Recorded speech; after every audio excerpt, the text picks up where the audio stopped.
So, guys, as I've been prepping for this week's episode and everything else, I have been really, really curious because I have a favorite D&D item. Do you guys? What's your favorite D&D item? I got a few that I really like, actually. Let's roll initiative. Okay. Oh, where's Stephanie? You can have your pick that. I got a 12 with Stephanie. I got a 13. I got 13. Adam got a wheat. So my favorite item I've ever had is Tetanus. It's a great sword. I freaking love Tetanus. I put it in every single game I've ever done. Great, like it was really good, or it was a great sword? Both. So it's a great sword. It's a great sword. Yeah. It originally came from the Return of the Temple of Elemental Evil module from 3.5. There is a room that has a large drop in it, and at the bottom of this drop is a corrupted area, and there's a great sword there by lore. It's just a rusted sword, but I was like, this thing's magical, so it's a rusted sword that is decrepit looking, really, really damaged and ugly. But it is a +2 great sword, or whatever I decide for the time. It's an intelligent weapon. All it wants to do is decay everything.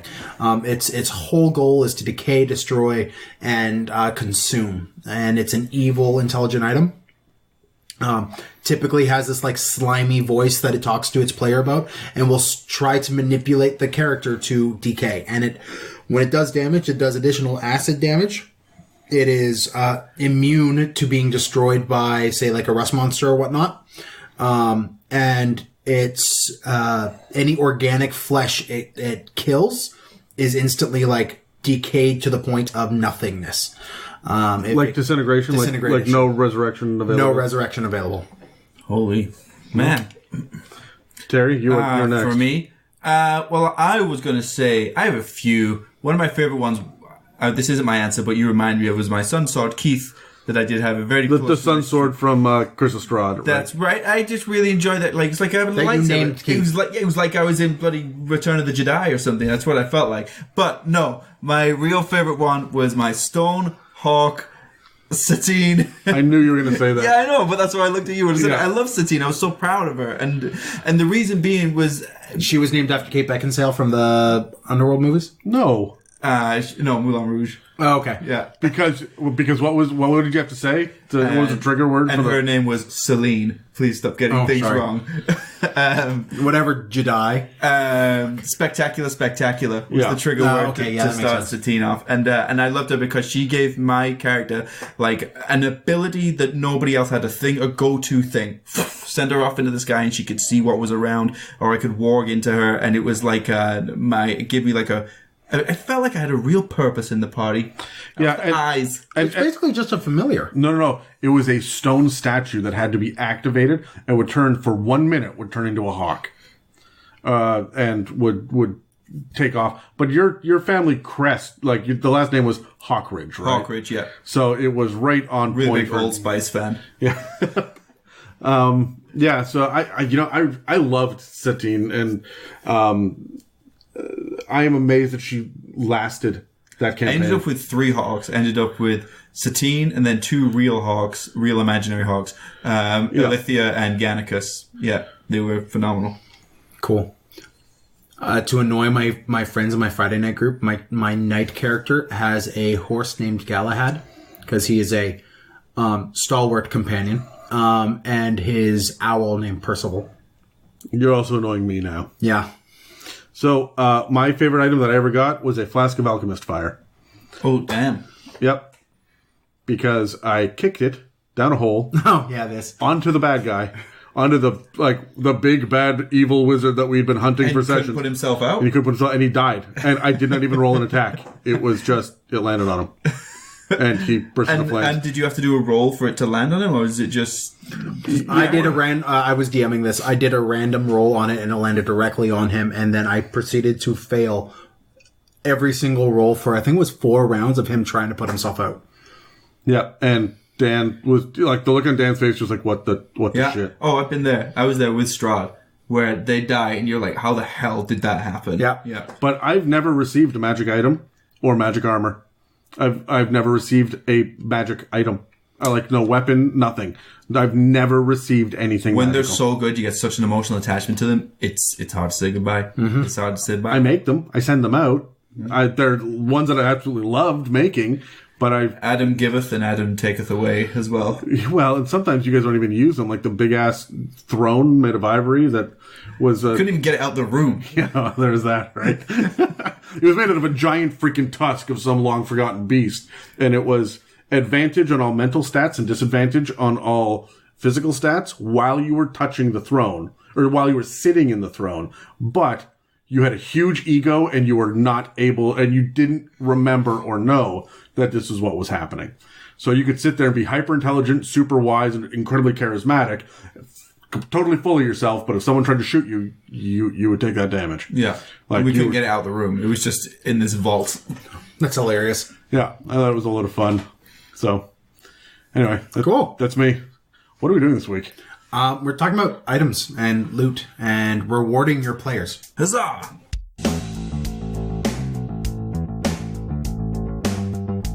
Welcome to It's a Mimic with your DMs, Adam, Dan, and Terry. Welcome to another episode of the It's a Mimic podcast, the Roundtable Dungeons and Dragons discussion where you never know what you're going to get. I'm Dan, and with me are Adam and Terry, and today we're talking about loot, specifically the rewards for your party.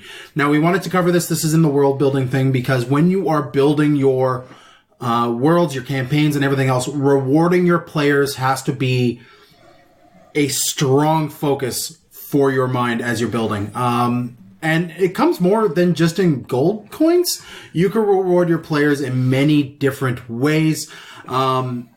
And it's for many different reasons. I think there's a lot of ground for you to cover here as you reward your players for hitting story beats, for obtaining that MacGuffin or saving that prince or princess. There's a lot of different ways that you can reward, and for a lot of different reasons. So as we're moving on today in our world building focused episode today, guys, I really want to know right off the bat, what is your favorite, more traditional way of rewarding your players for story beats and legit, like, finishing quests? Yeah. So let's grab the dice. Let's go. Come on, step 14. Oh, yes, I'm going first. I'm going last. Traditional way? Not thinking outside the box, very much in the box? Yeah, so we're talking like gold magic items. Can't go wrong with magic items. Yeah. I love the idea of the MacGuffin being a magic item that you can use, or even being rewarded with one. That's what I quest for. Do you give them that magic item, like a super powerful magic item, really low levels? Well, something I want to talk about later on, so I won't explain it too much. I mentioned it before, actually, is magic items where their abilities could be furthered and unlocked as you go through. Yeah. I don't think it needs to be, this is what it does. I think this is what it does today. But we'll see where it goes. No, I'm really on board with that. Like, we mentioned, like, tetanus. Yeah. When you pick up that sword, it's just a masterwork grade sword, right? But you're oddly bound to it. I wouldn't say it's cursed, but you're oddly bound to it. I love, like, your items, your +1, +2, like, swords and stuff like that. They're always fun. Like, I love those. But I like the items that are thinking outside the box a little bit and what they can do, and you really have to think about how am I going to use this and when is the right time. Yeah, I know in our campaigns, Adam, we've had some really unique magic items that aren't offering straight mechanical boons, right? They're not.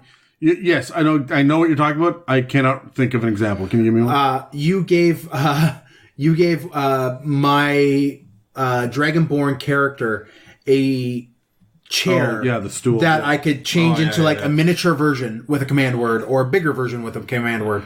And that's all it did. Yeah. Yeah, it just turned into a tiny little, like the size of a D20. Yeah. You put it in your pocket, and then you pull it out, say the command word, and now you can sit on it. Yeah, and I was playing an elderly character who needed to sit down for long discussions. So that made a lot of sense. It came up a lot. You gave me a card that all it did was just light and extinguish candles. That's all it was, but it didn't take up a whole lot of room. Put it in my pocket and say if we ever went into like a room, a castle or something where everything is done, you could put all the candles on. If you didn't like what you see, you could turn them straight back off again. But very much, like the Albus Dumbledore type, what he does. Cool. Well, you know what? Magic items aren't magical anymore, right? They're just what is the stat boon that I get, just right? Stats. And I miss that. That is one of my big complaints about D&D. But I mean, and I don't think it's Dungeons and Dragons' fault. I think that we are just spoiled by special effects when we watch Harry Potter or Lord of the Rings or Star Wars or whatnot. The first time that a lightsaber appeared on screen, an entire generation had their imaginations illuminated. Yeah. Now it's how many blades does this one have? And like we don't give a fuck anymore. We have too much that nothing is spectacular. There is nothing that is fantastical, and so we get bored by things that would blow the minds of people 30 years ago. Mm-hmm. Fantastic Beasts and where to find them should not be a low point in the Harry Potter universe. It was incredible. That would blow people's fucking minds. Yep. Right? And so we go back, like, the younger generation can't stand the original Clash of the Titans because it's stop motion, and that's criminal to me. We're going to get to a point where the Nightmare Before Christmas is mundane. That bothers me. Mm-hmm. It just bothers me that Fantasia is no longer a pinnacle of people's freaking cinema experiences, right? Yeah. So, I mean, I want the fantastic back, and therefore I try to make things more fantastical that are not just like, oh, that's neat. It does how much fire damage? Mm-hmm. Right? It negates this much acid damage? Like, I'm bored with that. Right? What about other forms of loot? Because I know you are, and we're kind of shifting over to you here, but like you're known to not really give a shit about gold. I just super don't give a fuck about gold. Gold is boring. Gold is just boring. You guys are the adventurers. You are out there looting the dungeons. Are you ever going to turn around and take your +4 freaking great axe and give it to a merchant to sell for 5,000 gold pieces? Mm-hmm. No, you're not. So why would the other adventuring party do it? They're not doing it either. So what are the merchants selling? Nothing. They are selling mundane items, potions, and herbs. That's what they get. You want fantastic items? Go rob a bank, right, and loot the vaults in there. Go loot a mansion or a palace or a wizard's tower, or go out and find it in a dungeon, or take it off of somebody else who coveted that, right? So then what purpose does gold have? Because by the time that you have 100 of it, you're buying everything but a spyglass and a carriage, right? I think we need to lean into the other side of it and have certain items that are only available in certain places, so gold becomes valuable for that reason. Well, and that's kind of how I look at it as well, because you guys will hold on to 30,000 gold until it's time for that big expenditure that's coming up. Yeah. Right? And you know that you have to do this, blah. And so, like, making you guys shop for more rope doesn't make any sense to me. Yeah. You guys are adventurers. It is entirely conceivable that when you go into town and you say, I'm going to the tavern, I'm going to have a couple drinks, I'm going to sit down and do my bard stuff, and then I'm going to bed with 3 or 4 bartenders, because you're doing bard stuff. Because you're doing bard stuff, yeah. Part of that bard stuff is just going and buying more rope to replace the one that you left hanging off the cliff 10 miles away, right? Or off the edge of the bed. Well, that too. Dan, because you're doing bard stuff. Dan, 1 per episode. Yeah. I can teach you how to do that. So I was a Boy Scout, my dude. I should have put that in my hobbies. For the mailbag episode, which hasn't come out by the time you listen to this. Okay. So we'll add that in. So anyway, also how to make a sexy character. Yeah. We answered that in the good at knots. Yep. So anyway, Dan made a sex joke. He's sitting there giggling to himself now. Nobody can hear it, but I'm just imagining a rope bondage scene where he's dressed up as a Boy Scout. Why are you putting that mental image in your brain for your own sake? Also, he's putting it in your brain for his own sake. Yeah. Anyway, no, the point is that I don't see the point in gold whatsoever at this point. If you have made your first 100 gold pieces, then you don't need any more. The one contention I would say is, yes, I agree with you. And I'm talking tier 2 and beyond. Tier 1 I track, right? Yeah, ish. You've never been in a tier 1 campaign with me. Fair enough. No, like, for my opinion, yeah-ish. I really like the way how you do gold in the later tiers, and I've gotten to experience that finally. But the one contention I would have is, if you're out in the middle of nowhere in the dungeon and you don't have that item that you purchased in town, like, written down, you don't have it. No, you know what? Right? I don't agree with that because I think that there comes a point where it's nitpicky. At some point, we're not going to play with encumbrance anymore. At some point, we all decided that we're not playing with experience. And I'm talking our own campaign, right? But I know a lot of tables play this way. And at some point, are you really going to start counting torches at level 8?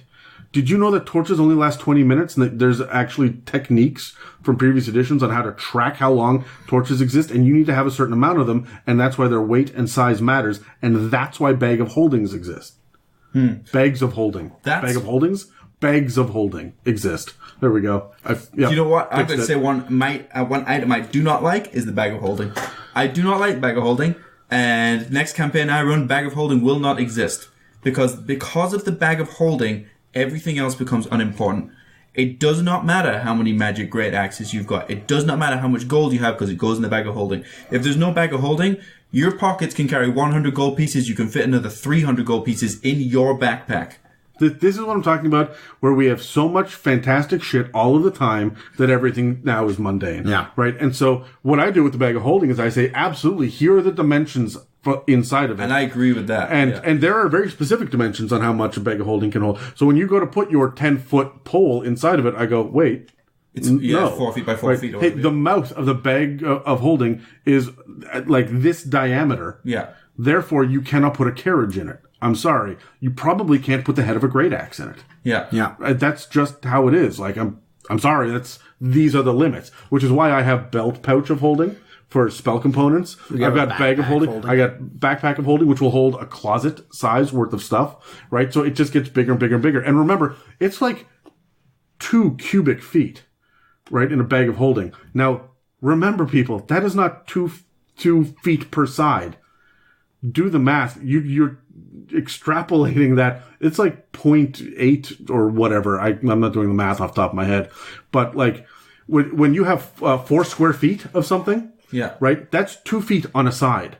That's not 4 feet in both dimensions. And it's the same thing, even more so when you go cubic. So they're very tiny. Yeah. They hold a very small amount of things. Yeah. You cannot put the idea of, can we put a barrel of? No. Well, can we pour a barrel of? Still no. Yeah. Right? And I also don't believe in putting a living creature inside a bag of holding. I know there are rules for it, but I've created a cage of holding so that you can essentially do the exact same thing and not have organic creatures blowing up inside your own thing when they die. Yeah. Right? So, which has happened in our campaign.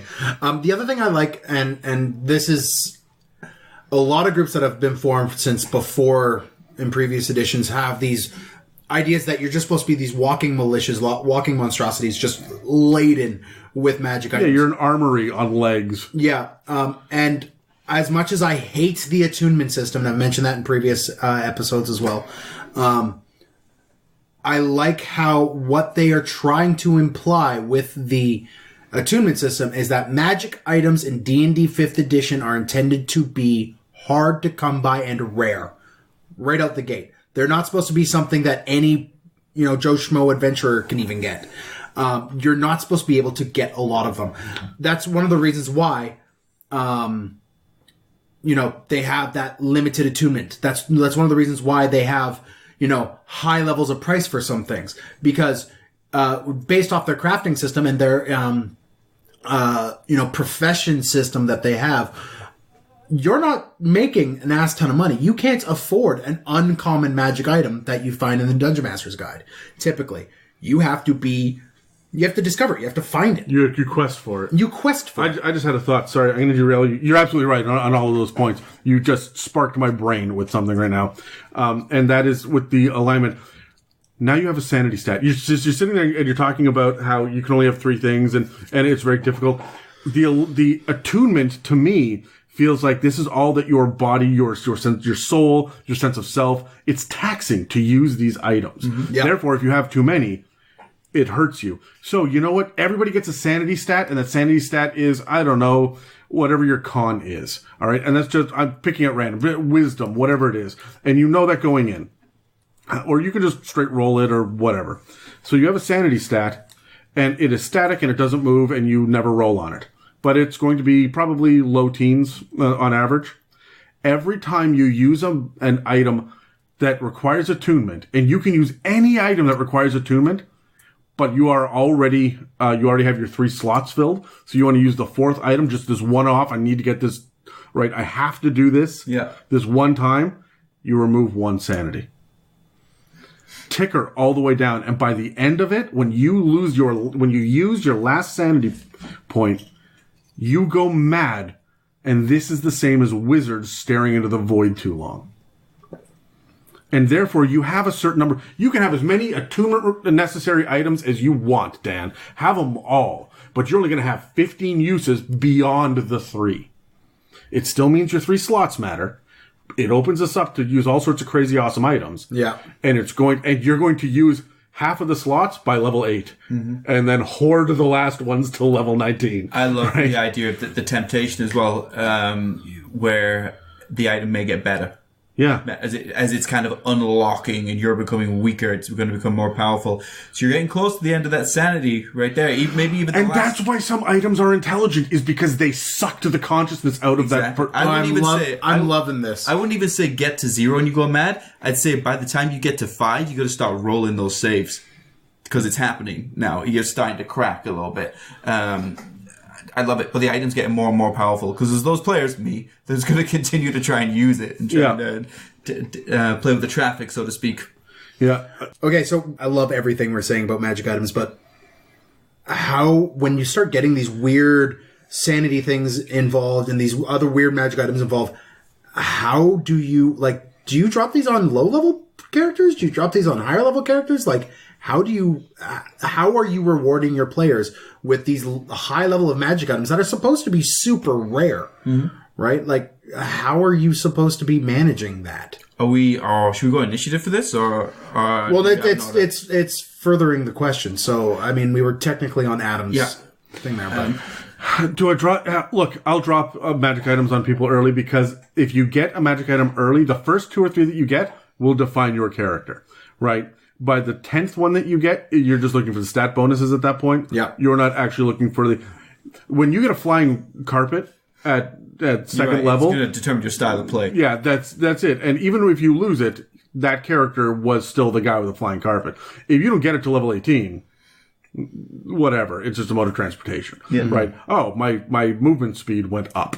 Right? And that's it. Right? So, I will definitely drop items early. But I also don't like the idea. Okay, so you're talking about mundane rewards as a general rule. Yeah, right? How do you make mundane rewards interesting? Yeah. Stop handing out gold. Start handing out bounties.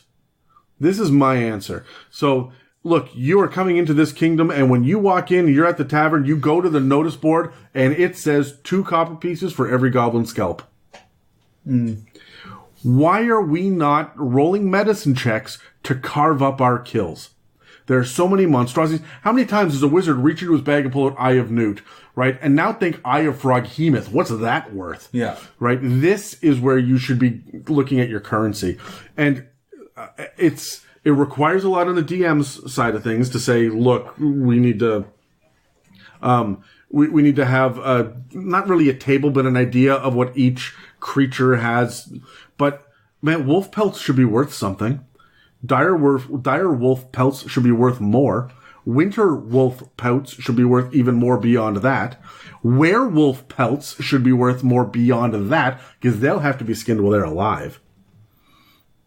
Right? How the hell do you skin a werewolf? Well, it's alive. You chain it down.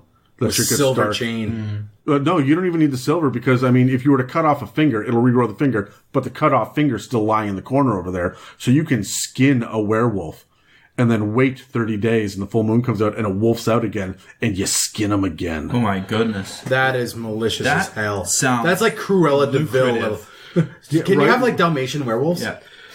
But asking for a certain Cruella friend. Sure, I mean, yeah. But no, this is the kind of thinking outside the box. But you look at what does a Froghemoth have? It has the 3 eyes on the eye stalk, right? And it has that super long tongue. How much is that tongue worth? It's got to be worth more than a goblin tongue, right? So there's got to be the ones that you kill the same way that, there's open season on things like coyotes when they're an invasive species. So there's goblins, orcs, your mobs. Yeah. You just kill them and they're invasive species. Yeah, if you can bring back a scalp or thumbs or ears. Goblin ears are a thing, yeah. I do have one small contention with this, though. If you are bringing back, hordes of ears and whatnot, and you're skinning and you're going through all the process of harvesting materials from... Your ranger suddenly becomes more important. Your ranger gets more important, but now you're bringing in weird aspects of alchemy into the game. That's not a problem though, right? But you're bringing in alchemy. You're bringing in more spell components and whatnot as well, right? I think it makes absolute sense that you would be able to use a Fomorian's evil eye to scry on someone or to give someone a curse, right? Why not cut the stalks off of a beholder and then petrify it? Like, dry it out, petrify it, and have a wand that does that effect. Yeah, what about if you start taking the bat guano as your spell component from a giant bat instead of a regular bat? Or from a vampire that is a bat, right? Yeah. This gets into new and interesting... Dan's like, vampire shit? I'm in. I'm just imagining you walking up to Strahd and being like, all right, here's the newspaper. I'll be back in a minute. Imagine Strahd. If you're trying to kill him, one person's just trying to hold the bat, the other one's got the sack. Get into the sack! Get in the sack! No, I'm thinking like a full-grown Strahd, like laying down the newspaper on the ground like he's a good little boy. I like the idea of Strahd going to the bathroom with a newspaper, like he's going to read it, but he's just like putting it down. Here's your spell components. Just being in the jail as well, the way he's being captured. Yeah. This is humiliating, right? Yeah. Do you have to take it while I'm in human form? But for yourself, it still counts. By the pound. No, so... but why does the wizard always stink? But we should start thinking about the opportunities within the kills themselves. Instead of saying the gnoll had 6 gold on them, which is useless... You could, honestly, why would a gnoll be carrying gold?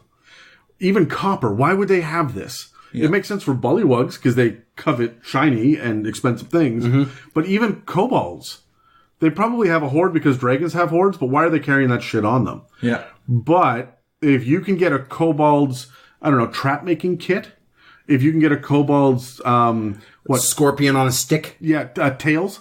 Yep. Right? Kobold tails. They've got to be worth a bounty. Right? And we should be able to do fun and interesting stuff for spell components, for alchemy. And even if you don't have an alchemist in the party, you take it to the alchemist who then says, you know what? What I need is 3 more of these and I can make you a health potion that does this. Yeah. That's a side quest that they can do, right? And then you get to bring in a very interesting part of the game that I feel gets poo-pooed a lot, and that's the bartering. Yeah. Like being able to sit... bartering. I love bartering in the game as well. I love being able to sit across from, Adam and saying, no. I don't want to pay that amount. How about I trade you this, and I'll give you this, and then you give me that. You know what we have instead, right? Persuasion, deception, performance, and sleight of hand. That has killed the bartering system. Yeah. Yep. Right. And that's it. So I think there has to be a point where, even the bard walks up and says, don't worry, guys, I've got this. And you're like, no, man, he's been a merchant for 40 years. Mm-hmm. You were not pulling a fast one. You rolled a 29. Congratulations. He's impressed with your pitch. And he shakes your hand and says, well done. Still, the price is at 100%. Yeah.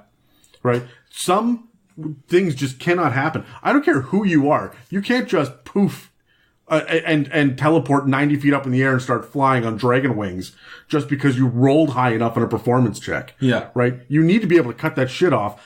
Do that with the bartering, right? There needs to, the merchants have their own agency. They've got their own shit that they're working on, and you make the players respect that. Mm-hmm. Yep. Exactly. And, let's be completely honest. If you're going into a store and you're dropping, I find a lot of players are like, I'm just going to sell all these old magic items that don't give me the mechanical bonus I wished. Yep.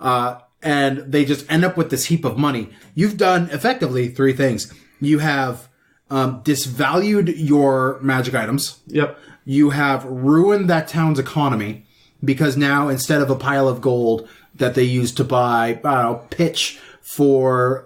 and thatch for fixing roofs, they are now having to use a +2 great axe. Yeah. Right? Do you know what I think we're missing for... So, what's the third thing? And the third thing is you have made the entire bartering process completely, utterly useless, and you've made every single merchant a bland, lifeless character. Because now they are just sitting there as a receptacle for your items and a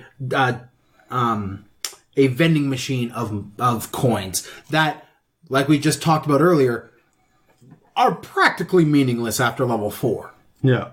Yeah. Like, I dislike that system, and I really like having the whole... you're past a certain level, you don't need to roll for mundane items anymore. You just write them on a character sheet, you have them. This is what I think we're missing for mundane items as rewards. There's not enough deeds for things, properties. Take, my small keep to the person who can do this, my field of horses or my stables, my family heirlooms, plate mail. The fighter level 5 will be interested in. Like legitimate reward, right? Reward. Yeah, prizes for doing things as well. How many times you walk into the liquor store and there's those little slips of paper, you can win a friggin' jet ski. You didn't even think about it until then, but when somebody dangles in front of you, like, God damn, I want a jet ski. I'll take a jet ski in November. Fucking right, I will. Yeah. I was watching... He was my favorite hockey player. But, the old... Wayne Jetski. It's Dwayne. Sorry, everyone. Sorry. No, it's Keith. But I like the idea of the Adventurers Guild notice board that doesn't have the gold piece like reward, that has prizes that you can win. Shit, should we try and get that keep? Well, every other adventuring party that sees that notice board is also trying to get that keep. Look, is also trying to get whatever. Trade for labor. Yeah. Right? That's another good one. If you've got, like, how many people buy the donkey to get over to here and so on and so forth? You're like, oh, is there feed? Is there this? No, man, just get a cart. I know you can't afford one. Just rent one. The driver will be there and he's just like, oh, look, I am not going into combat. It's the first sign of trouble. I'm fucking off. I want 5 gold pieces up front and I want half of your shit when we get to the other side. Yeah. Okay? And I get to choose what it is. And then you'd be like, no, absolutely not. And someone else is like, well, okay, I'll only take 40% of your shit. Now you've got something going on. Yeah. It's a role-playing opportunity. That carriage driver's body will be left at the bottom of that cave. And they will be taking 100% of the loot. After he's helped them carry it out. I was recently watching an episode of Preacher, and there's this fantastic little scene where... Spoiler alert. Where Preacher bets his church and all of the land it's built on based on, like, the one guy coming and deciding to follow God. And I mean, it's Preacher. It's a. And then shit goes crazy. But you could do this kind of shit with your players too. You sit there and you're like, no. Make gambles, make bets with NPCs, with merchants, with whatever else, and be like, listen, I don't have the money for you for it now, but if I succeed in this or whatnot, I now own your store, or okay, all right, hold on. I love where you're going with this, and I want to take it a step further. Game of Thrones, okay? In the later seasons, when Arya is running around in the city doing tasks for the Faceless Men and whatnot, and she keeps coming along, and she's selling the oysters to the guy there. And do you guys remember what he was? What the guy was? He was kind of half loan shark, half insurance broker. Where what would happen is you give him a shit ton of money. And if you come back, you're betting that you will come back. And if you come back, he keeps the money. If you die, he pays that out on a percentage to your family and the people set aside in your will. So that this is life insurance that you are buying all of the time. Have someone sitting there saying, you know what, I will bet that you guys will not come back. Or if you do, you will have exactly 17 null pelts. Yeah. And if you don't, you owe him money. Yeah. I like that idea. Have someone betting on the upcoming adventure. When they know they're going out to do a thing, and they're going to come back to this town, have the NPCs sitting there and say, I bet you can't. I bet you can. I bet you can do all this, but you can't be back in 2 days. And now they're going to start fucking around with exhaustion levels. Yeah. Right? Because they got to get back. Yeah. Now, money matters, right? And you can make this interesting, especially if that money is gems. And those gems are spell components. Resource management is going to become critical here. Yeah. No, 100%. They're not taking the long rest in the closet in the castle. And you can flip that on its head and make the reward an old man. No. Make the reward or something that they need. Child. Yeah. There you go. Take him. Yeah. Who's this? Anakin. It is now your child. Yeah. No, like, you make the reward something they need. And I'm getting this, funny enough, you brought up Anakin, Star Wars. This is Rey talking with Angkor Plot, who is the guy that Simon Pegg plays in Force Awakens. She's trading old parts for food chits. Because she needs to eat, right? And, like, the way he does it is like, I'll give you a month's worth of food for that. Yeah, it's time period, right? It's time period. Give that kind of stuff to your players, right? If you are part of I don't know, like a guild-based system, and you're just trying to eat, you're just trying to put food on the table, you go to the guild master and he's like, listen, I need that owlbear taken care of. And if you get it, within a day, you get a month's worth of food. If you get it in 2 days, it's now 2 weeks worth of food. 3 days, it's a week worth of food. If you get it to me in 4 days, you only get 2 days worth of food for it. And I'm not even interested if it's longer than a week. Yeah. Right? Do reward systems like that. Have a gradient scale to them. All right, so here's something that I've done as far as bartering goes, Dan. Speaking of, in my Tuesday campaign, I've introduced an imp. His name is Camion. You guys can, if you're listening to this, you can all thank Mieka because she created him as part of her backstory for her own campaign. I played with Camion. He's awesome. Yeah, Camion's a load of fun because he's just slimy as all shit. But he's always trying to make deals. And the deal is very simply, do you want this? All I need is one favor in the future, no questions asked. And that's it. One favor in the future, no questions asked. And they've, at this point, been like, oh, sure, I'll take that pipe with whatever it is that you're smoking, and I'll give you one favor in the future, no questions asked. To a devil. Another one was the soul of the character's mother. Oh, I was there for that. Yep. What, do you want this? Then one favor, no questions asked. He is just always sitting around the outskirts doing something kind of neat with a neat kind of item that's not really got a huge mechanical boon one way or the other, but that the players are like interested in and they kind of want it, and he's just trading for favors. Yeah. Rewards and favors and all those things have been taken as a sacred thing for D&D players for so many years. The thing you don't touch, right? Favors seem cheap because you don't give them anything in the moment. Exactly. It's like a credit card. Yeah. Oh, and my players I've also had we'll just kill him. He's just an imp. We'll kill him before we have to pay him back. I heard that last night as well. Yeah, and you know what I'm saying. No, you're not. There's no fucking way that you are going to be able to kill this character. He is smarter than every single one of you combined around the table because he's been doing this for millennia. He is so good at this shit. You cannot outsmart him. And that's just it. I mean, he pulled the wool over everybody's eyes in last night's session by appearing as a horned devil. Imps can't naturally do that, but these guys haven't figured that out yet.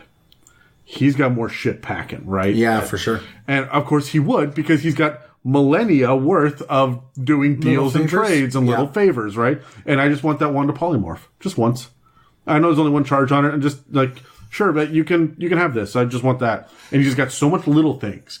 And that is the player that I want to play, is the mundane player. He is a villager. He is level quarter. But he has shit. He has items.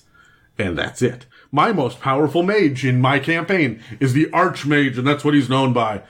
He is mundane and has no natural powers whatsoever. He is a arms broker. And he's just got one item that says, you're not limited by number of attunement slots.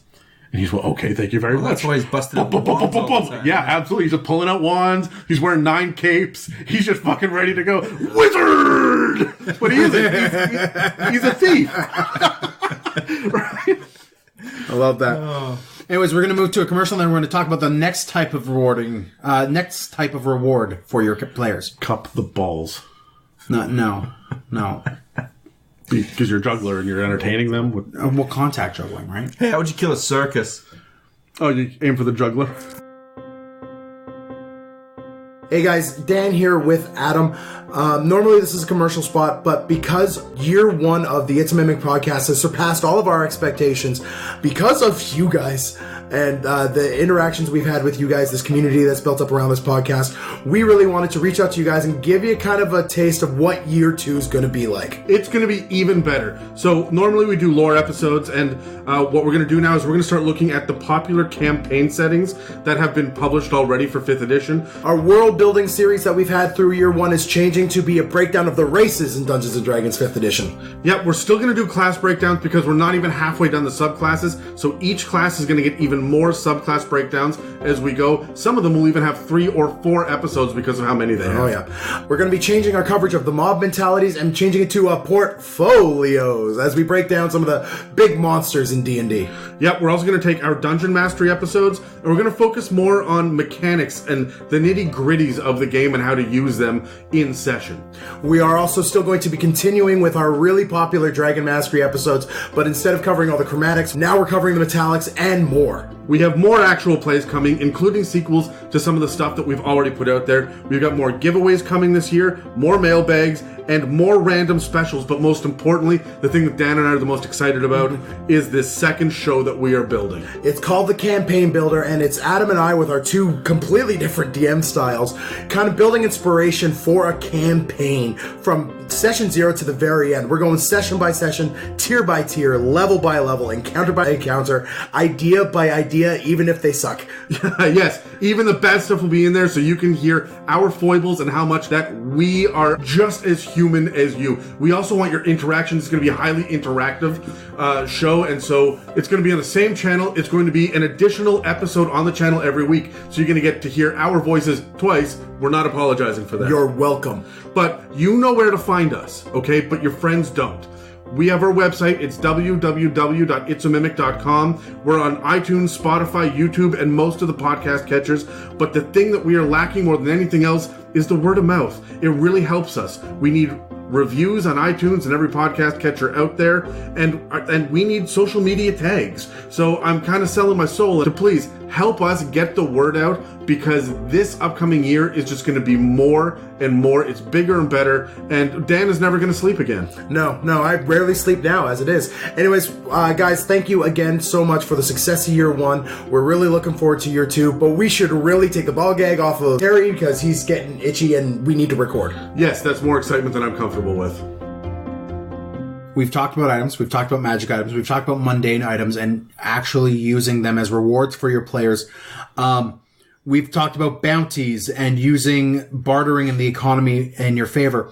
But let's be completely honest, the biggest form of reward that players are searching for from the get-go is their next level. They want to be rewarded that next level for their work that they've put in. Well, that's how we measure the difficulty level of a campaign. Yeah. Right? Or the success of a campaign. What levels did you get from? Everyone wants to say 1 to 20. Even 3 to 20 doesn't hold that same prestige. Yeah. I've played in 2 campaigns that you have run. Both of them started after level 10 for level. Yep. And I'm like, no. I want to experience an Adam run from level 1 campaign. I think even before you took over from me, we started at level 5. Yeah, we started at 5. I took over around level 8 because everyone was leveling at different times. Mm-hmm. I caught everybody up together, and then we leveled up to 12. No, I'm sorry. 2 people were at 13. Everybody else is at 12. We ended that campaign on a cliffhanger and then went back to level 11, and we're skyrocketing through to level 20 now. And we're at level 18. Holy shit. You guys are at level 18? Yeah. That's what happens when you get a level, every time you find one of the pieces of the Rod of Seven Parts. Will that hurry them up a little bit, you've noticed? Oh, holy shit. When they know that they're only 2 days away from the next Rod piece, they will drop whatever they're doing and run over there and grab This it. is the beauty of talk about it like as though they're not going to do it. Yeah. Should we go over there? Should we not? I'm already putting the map out on the I table. can hear Megan right now doing the casual. Yeah. Well, it could be worth it. Meaning, let's go right now. Listen, fam. Oh, my dear sweet summer child. Yeah. Love you, Megan. Good peoples. Anyways, that's the beauty of milestone-focused leveling. But there's also experience. There's also, hey, once we get in 4 sessions, you guys will level regardless of what happens 4 sessions. So, XP, milestones, session count, if you guys have another idea, what's your favorite? What's your least favorite way of leveling? Like the way of tracking? Way of leveling, and very specifically, I mean, we're recording a podcast here. Why? Yeah, let's go. Cool. Let's roll the dice. I got 11. Adam got 5. Dan I got a 3. Oh, I'm going first. Same order as last time. Okay. My favorite is Milestones because it puts it on the DM, but still, as long as that's agreed upon to everybody that that's how we're going to do it, you agree that in your session 0, it gives a certain amount of urgency to players as well because they're hurriedly trying to get through Milestones and they're engaged in the campaign because they understand that that's where the leveling comes from. I'm a big fan of Milestones. How clearly do you define your milestones?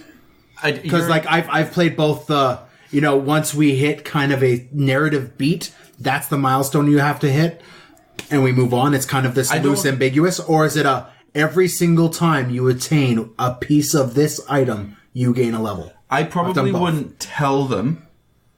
I like it both ways because Adam does that. You just saying that about your rods, that's what you do, and it makes people go, okay, let's get the next rod piece, let's get the next rod piece because we know we're going to level. And then what I do is I say, right, yes, you guys can totally do that, but over here is.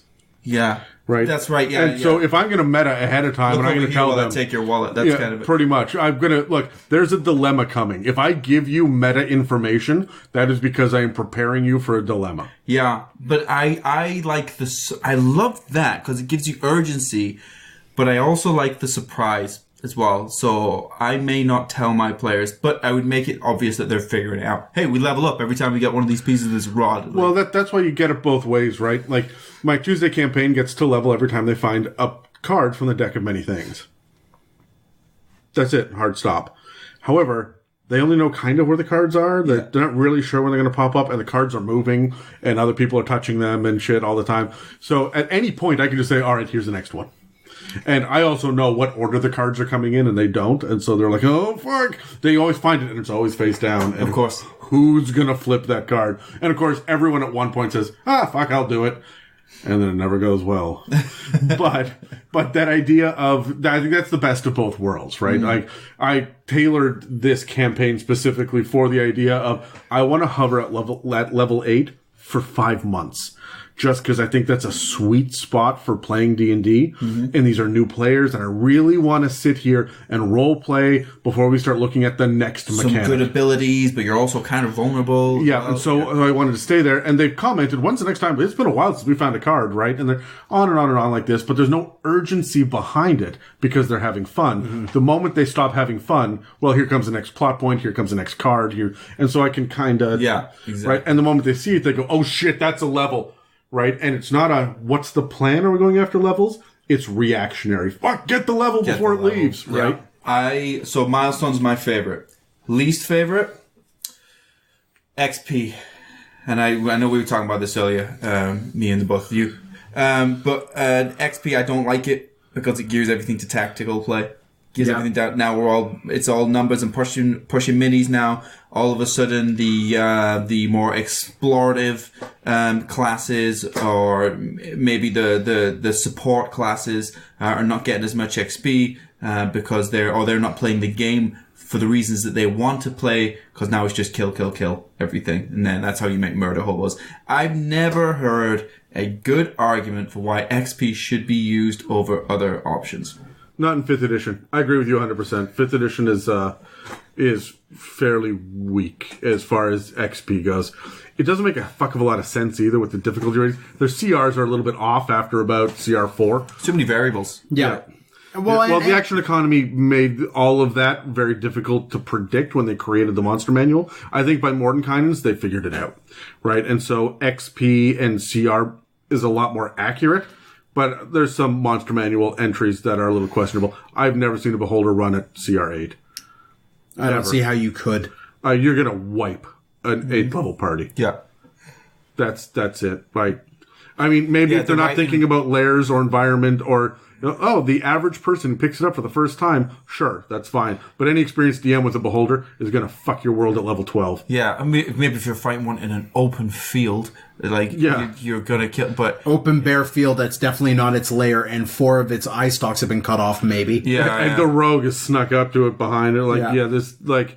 Sure, fine. I'll give it to you circumstantially, but no, I'm with you. Like the XP for 5th edition doesn't really stack. No, I'm with you as well. And even in previous editions, like everyone was tracking the XP. You get 37.5 experience points for this. It's like we need 4,000 points to level.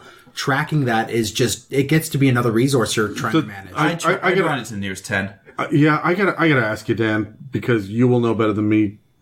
Does the Pathfinder version 2, does it actually do experience? It does have an experience mechanic in there, but it is mainly milestone based. A lot of the tabletop role playing world either is doing away with levels entirely, like Shadowruns like that. Shadowruns like that, vampires like that, Mutants and Masterminds like that. There's a lot of just you put points when you Call of get Cthulhu was points like that, there. right? Yeah, Call of Cthulhu was the same. Yeah, I enjoyed it for that actually. Yeah. So they're either doing away with levels entirely, or they're going to a milestone-based system. Basing it off experience points is getting to be a thing of the past, really, because it's just another resource that gamers who want to focus more on their narrative storytelling or even their tactical combat are not wanting to deal with. They're just wanting to get to the things that they want to deal with and not worry about, we are 200 points from level. Can you just give it to us, DM? Yeah. Because the amount of discussions I had when I was playing 3.5, I'm about to hit level 12. I need, I don't remember what it was, like 120,000 experience points to hit level 12. And we're at 11,800. And now you're killing sheep in the middle of the night. Right? And okay, well, now I'm just going to go get this 200 experience. I'm just going to shank this, At that point, I'm like, how much to kill the wizard? Right? Or the discussion always came up was, hey, we did a lot of heavy role playing. Can you just give us experience for that? Which, the experience system you mentioned earlier was very, very designed for you kill monsters to get experience. Mm-hmm. Thus, this is a tactical fighting game. But what about there was no sort of system in place for social encounters. Even though the Bard has done an exceptional job in furthering you on your mission with such great role play and doing their job. Yeah. My favorite thing is when they started to apply CRs in like adventure paths and modules and whatnot. They started applying CRs to social encounters. How do you quantify that? Yeah. How do you quantify how much experience a party will get if they go through? They also used to do things like, here's a list of 5 questions they ask, and if they ask these 5 questions in this way, you respond in this way. And as a DM running adventure paths, players so very rarely ask those 5 questions. Yeah. So what do you tell them? It leans so much on the player over the character at that point, because it's like, okay, myself and Adam are great examples. When we play D&D together, Thank you. we will often do these weird like role playing encounters where everybody just kind of watches us. Well, as we make out shit. Yeah, like my favorite thing is when Adam goes, "You get this item," and then mimes like some sort of item and then hands it across the table. And I take it. And then you take that item and then you inspect it. It's empty air. You guys are just really... I do that to somebody last night in the Tuesday night group. Oh, they didn't know what the hell to do with that. Yeah. To Gordon, I think. I think it was to the Minotaur. And just didn't respond. I was like, waving my hand, take it. Please take it from me. Yeah. But have you noticed that I'm starting to do that now too with like, because Camion the Imp is tiny size, so they like hand him a jar and he's hugging this massive barrel, and then he hands it over to other people, and the other people around the table are now holding a barrel and no, it's a jar this big, all in one hand. It's like, right. But what I was going to say is we do that, and so I may be rewarded with a lot of experience for doing that with you, but that's just because that's what I lean into as a person. You try and get me to do a lot of numbers or something, I'll not be impressed. But I mean, Caitlin last night was gonna, she wanted to give a big heroic speech, but that's not something that she feels comfortable just doing, just like riffing. So what does that mean? She wouldn't get a lot of experience for that just because she says, "Oh, my character would give an inspiring speech." Yeah, so I let her do a persuasion roll or a performance or a deception, depending on which direction she wants to go in. That way, she can lean into her role playing side of things. And then she also gets to say, and then I say, and what are you trying to accomplish? Yeah. And she rolls to see What's the message, right? Yeah, right. Yeah. So, and it's got to be the same thing with experience as well, right? Like, you cannot penalize people for this. But I mean, exploring, are you getting experience points like 1/10 for clearing one room at a time? Mm-hmm. Right? Are you getting 6 experience points per puzzle? Like, what? How are you supposed to respect the other pillars of play? And the other flip side of that is, how do you determine the difficulty of, like, quantify to a CR the difficulty of a puzzle? Because let's be completely honest, some people are whizzes at word puzzles, but are terrible the second numbers are in play. Yep. And that could be a dead simple number puzzle, but they will stumble on it. And this happened with us. You gave me and another player a dead simple number puzzle, and both of us are just sitting there like, I have no idea. But you gave a lot of word puzzles to the other group, where we're sitting there like, I could answer that for you, but I'm not there, so I can't. I know the answer, but it's not going to work, because I love word puzzles. Right, and then I saw that, and I took my 15 math puzzles, right, for you guys, and logic-based and number-based, and I went, all right, fuck it, we're down to 3, because these will be considered harder. And the way that I determined that was time spent. Yeah. Right? If it takes someone a shit ton of time to figure it out, this was obviously difficult. If they're like, oh, hey, I've got that, no problem, I've got another 25 things prepped. But, I mean, that's me. I've got, like... And if you don't have time to do puzzles and whatnot, here's my quick answer. Go out and buy three-dimensional, like, brain teaser puzzles. Remove the cube from the wooden box type stuff. Yeah. That shit is super cheap at any game store. And I don't mean, like, D&D store. I mean, like, board game place, right? Yeah. You go and find that stuff. And it's usually ranked by age. And the moment you hit, like... 19 plus, those people are fucked. They're never going to figure it out.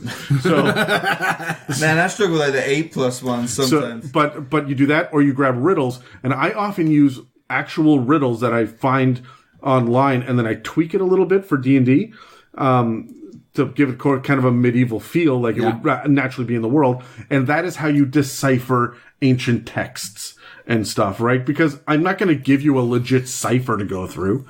I could. You're never going to get that shit. What is the reward for you to spend 9.5 weeks going, I figured it out, and the answer was, go left.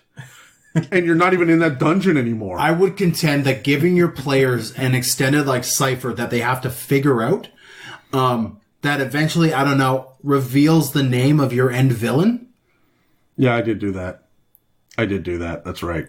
You did exactly that. Yes, I did. Right? So I think there is a certain benefit to it, but it can't be a piece of information they need to know now. You give them the puzzle. Oh yeah, you slowly give them the cipher, and then you just sit back and wait. And if they never, then who gives a shit? They're going to meet the guy anyway. Who gives a shit? They're going to meet the guy anyway.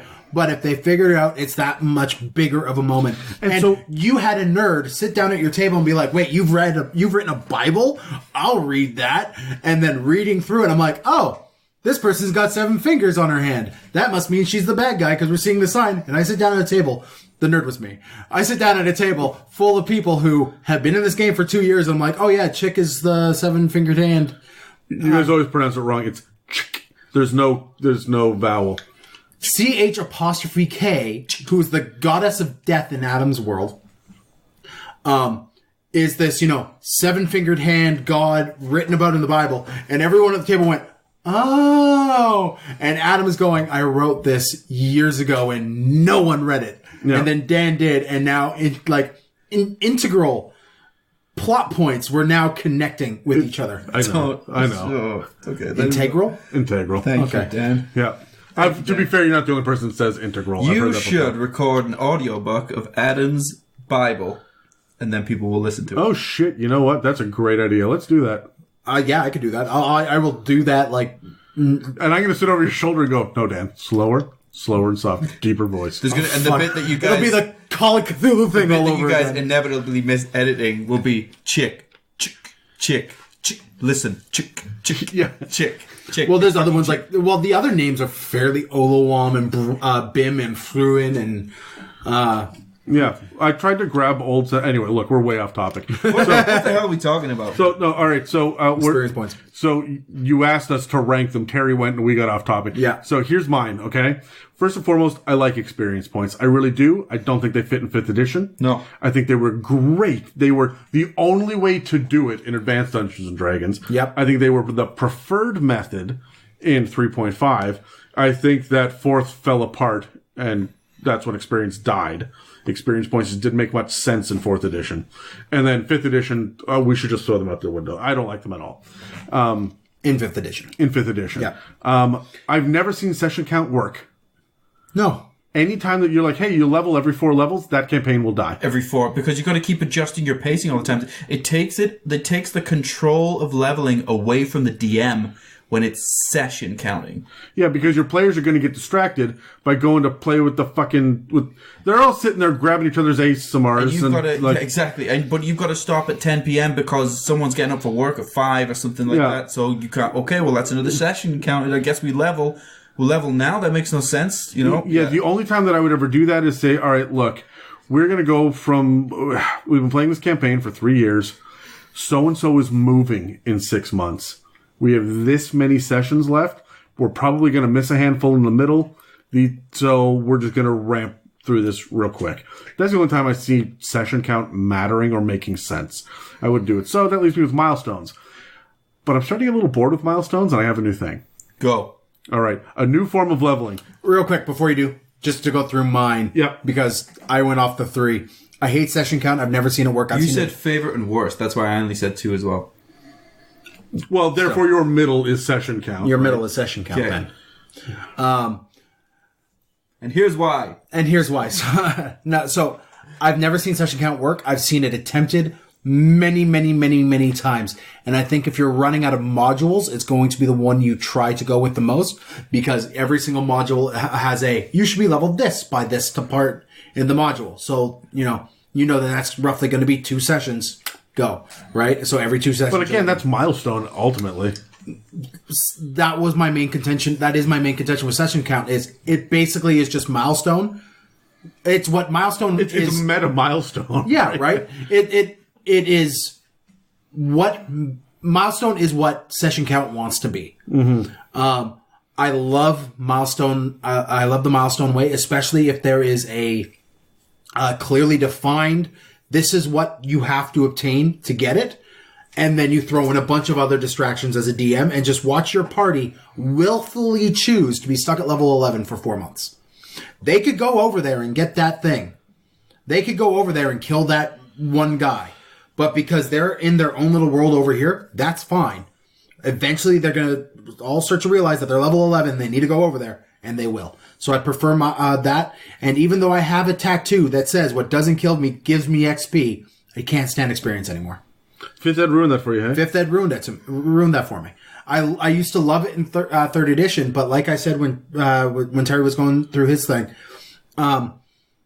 the arduous process of maintaining and administrating experience was a pain in the ass. And figuring out, how many experience points does the party of 4 get for a CR5 encounter, but there's also this CR2, so now I have to bend those guys, and doing that math pissed me off. I would rather just be like, okay, you got the thing, you're level.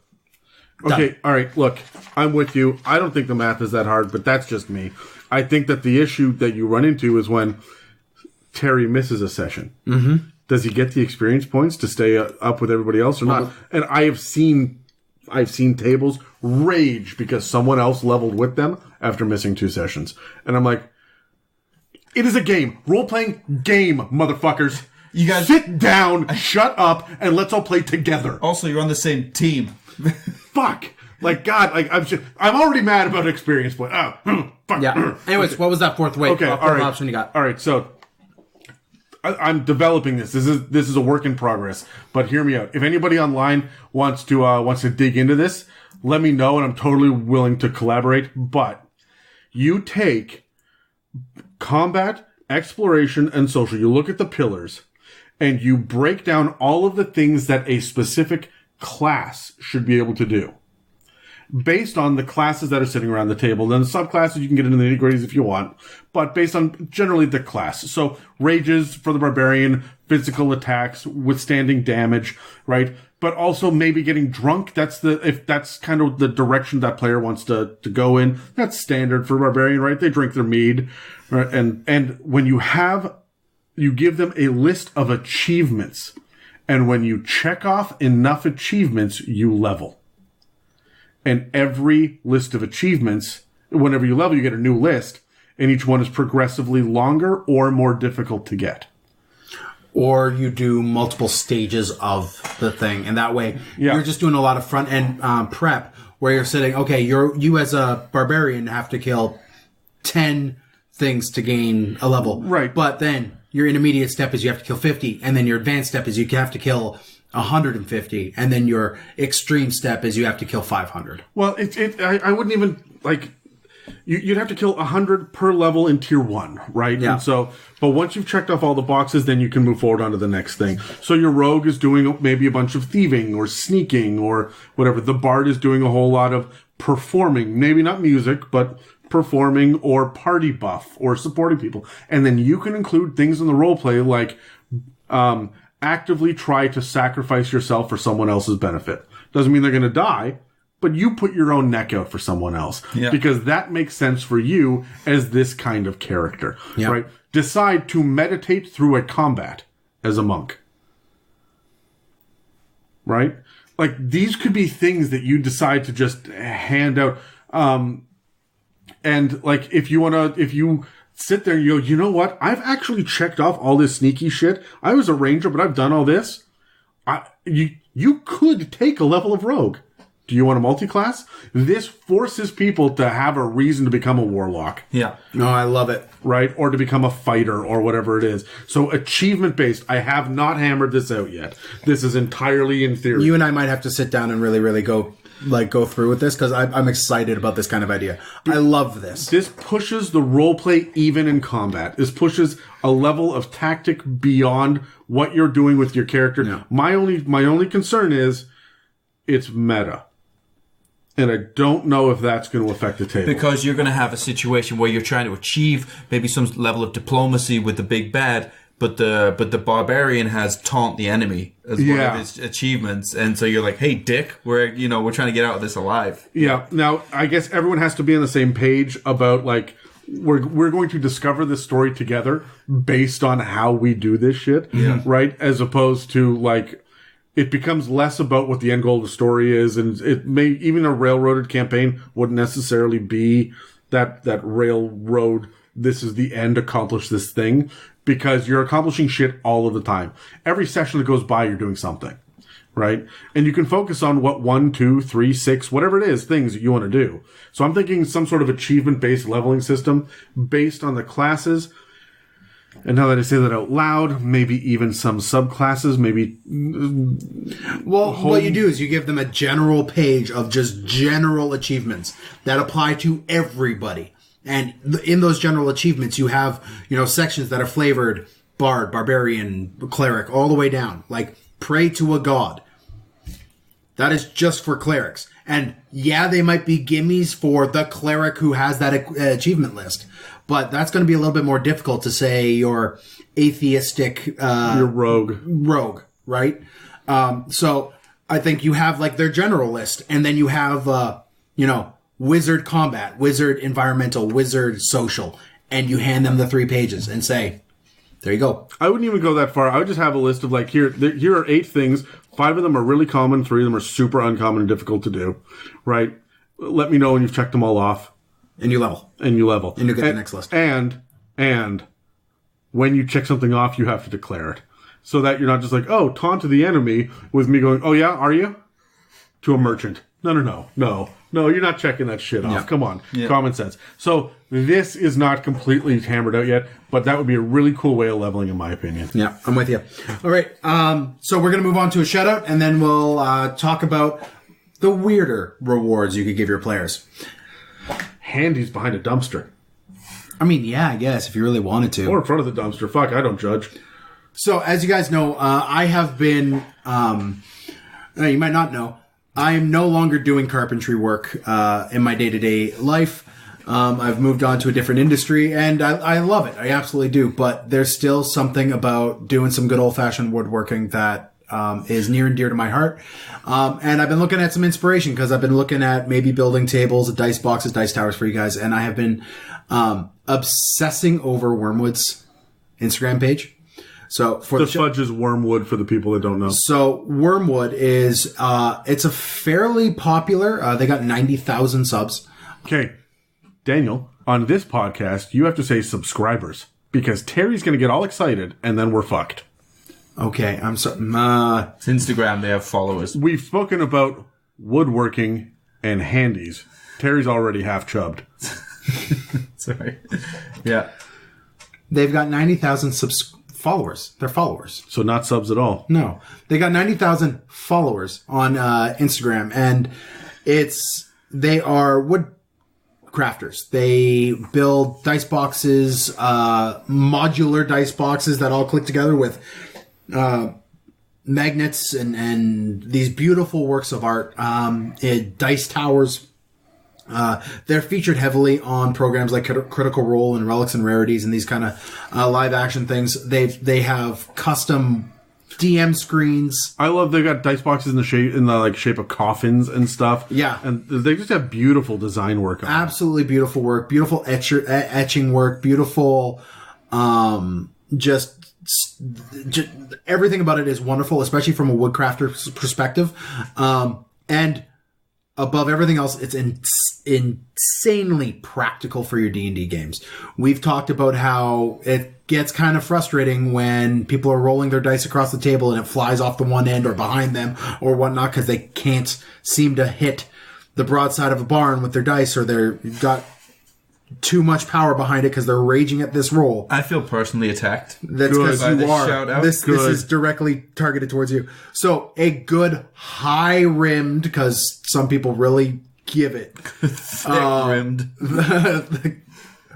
Dice box, man, like, these things are beautiful. So Wormwood has always been my source of inspiration for these products. So for those of you that don't know, Wormwood is actually Wormwood Gaming. Yeah. And it's WYRMWOOD Gaming, one word on Instagram. And also wormwoodgaming.com is where they is their website. Yeah. Which is what most people do their ordering and stuff through. Yeah. So go check them out if you haven't heard of them already. Get some of their stuff and really just support them. They're like the upper echelon of D&D crafting people that are out there that are third party, and they're fantastic. They're just amazing. So. And I would recommend, if you are a woodworker, hobbyist woodworker yourself, try to recreate some of their stuff and send it to us. Not send the versions, but like send pictures of it. Show us your work. Like, the thing I love more in this community than anything else is people going out there, stepping out on that edge and trying something and creating and sharing it. Yeah. Right? So create it, share it, tag us in it, show it to us. We'd love to see it. Cool. All right. Okay. That was good. It lined up with loot, too. You know what? Hell, it's almost Christmas. Buy shit for all your players from Wormwood Gaming. Yeah. I botched that. So, we've talked about giving your players rewards in the forms of money, magic items, bounties. We've talked about giving them the experience or helping them get that one thing they've always wanted as a level and growing in power as a character, and our preferred ways of doing it. But we haven't really talked about like the big things, the more ambiguous sources of cod pieces, loot or rewards. Like do you guys run with reputation? Do you run with do you grant your players titles? Is there a underused reward that's more role play centric that you guys really like to give your players, whether it be relationships, renown, fame, infamy, whatever it is? So let's grab the dice. Let's roll. I want to know what kind of more obscure reward are you giving your players? Like a role-playing setting. A role-playing setting, yeah. You got a 3? 16. 18. I got an 18. Yay, I go first. What was the question? No, I'm kidding. I'm kidding. Okay. Listen, Terry. So what? So you guys fucking ramble on for about 20 minutes. Terry's just sitting there. I can't remember what the question was. Deciding whether or not to put his like bun of his hair on the back of his head or on the top knot. Or we're doing something in the front today, I Terry? can try the front. Yeah, all right. I'll try the front. You do that. Fuck knows you're not listening anyway. So there's got to be a point where you got to tune out. There's too much. Look, I am 100% all about handing out titles. And I don't mean military titles. I mean, this is the champion, this is the savior, this is the leader, this is whatever it is. If you're part of a religious order, maybe get some religious titles. If you are involved in the city or the townships in the community in some way, you're the head of the Merchants Guild or whatever. Give people titles because that's a sense of ownership. And when they have a sense of ownership, they will give a shit about the things that they own. And even if that's just like, hey, I'm a lieutenant in the Black Guard. If the Black Guard dies, that's going to bother them, right? Mm-hmm. If there's no more Black Guard, if it gets disbanded by the new king. No. Fuck, this was all look like a idea. Hipster unicorn. I was a hipster unicorn before. It was cool, so... Yeah. All right, carry on. I wish you were mythological. Thanks, man. Yeah. So look, I'm all about titles. I try to do that. I mean, Terry, you were Captain Titus Hawkridge. You ended up being general. I did end up becoming a general. And the entire party was full of generals. And then when Dan showed up, they were like, "You're not a general." Yeah, they all said, "You're not a general. You're not invited to our meetings." And so then Dan had to become a ward, wasn't it? I was Grand Warden. Grand Warden. Did we say that? Did I say that? I don't remember. You and Jamie were both like, hard stop, no, you don't. You haven't earned it yet. You haven't earned this. No, you are not I don't. that. I think I said that I don't trust you. Well, yeah, you didn't trust me. Jamie was like, fuck no, you don't. Wow. But we eventually were like, oh yeah, Dan is... He's important enough for these meetings, but we don't have a reason for him. So he became Grand Warden because he was in charge of the big Library of Light that was there. And, and he'd kind of found other things and was a great warrior of renown as well in his past. But that character came into the party with a litany of titles as well. Like he came into the campaign with a litany of titles. But which one of the titles was the most important to you, the player?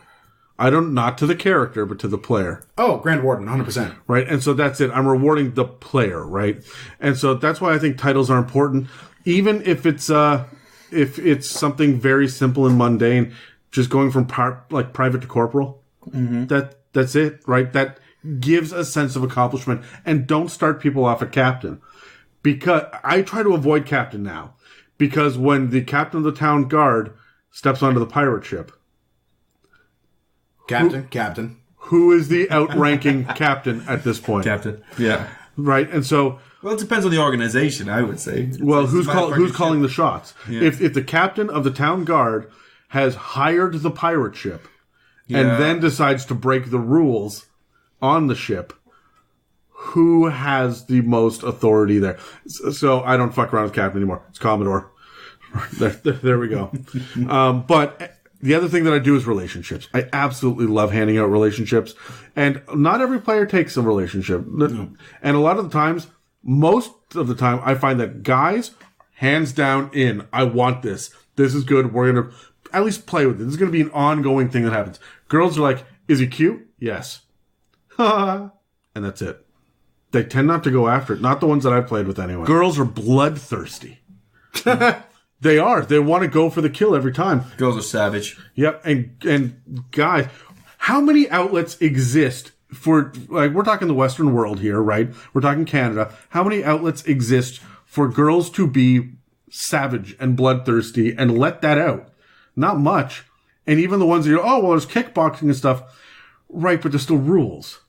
Right? Boys are encouraged from a very young age boys will be boys, and you need to have skin knees and grass stains to be, right? So by the time that they're D&D and it's role play and they're in their 20s and 30s and stuff, they're like, I'm interested in role playing and exploring something else. And girls are like, murder it, kill it, tear its throat out. Well, I believe women to be like that anyway from my studies. They're savage. They got that psychological warfare. That's what they do. Yeah, but it's a physical warfare in D&D. Yeah. So I find that a lot of guys really latch on to the relationships, and maybe it's the fact that a lot of girls don't want to fall back into that trope. Now, look, I'm entirely just guessing at this point. Yeah. So, for those of you yelling at the internet, calm down. No, I think it's the other way, though. I think it's the same for guys. Because here's what you hear all the time. And I'm not going to go too deep in this because we can go off on the rails and stuff. Oh, men, show more emotion, blah, blah, blah. Men don't show their feelings, men, whatever. And then when it happens, what happens? They're not confident. They're losing. They're showing weakness. They're showing whatever. And these things are very true. We can argue about it all night. It is very true. It is just a reality. So I think for us, for men, it's a time when it's like, yeah, fuck. Oh my God, did she fucking pay me a compliment? Yeah. Oh my God, thank you. I get to be the little spoon. Oh my God. Jesus Christ. Please. Is she going after me? Right. So it's a time to chill. But then for the other side, yeah, for women that don't have that trope, they get to relax and be free, and that's why they all play roller derby and shit now. So well, yeah, but again, even then there's rules. Like this gives them the opportunity to objectify and leave, right? And I think, that's true of everybody, and everyone has different play styles, and I'm generalizing here, obviously, so disclaimers. And I'm talking about straight people in the Western world. Okay, so now that we have all that shit out of the way. Get all that shit out of the way. Right, so what's going to happen? You're going to mouth off, no one's listening anyway. It's fine.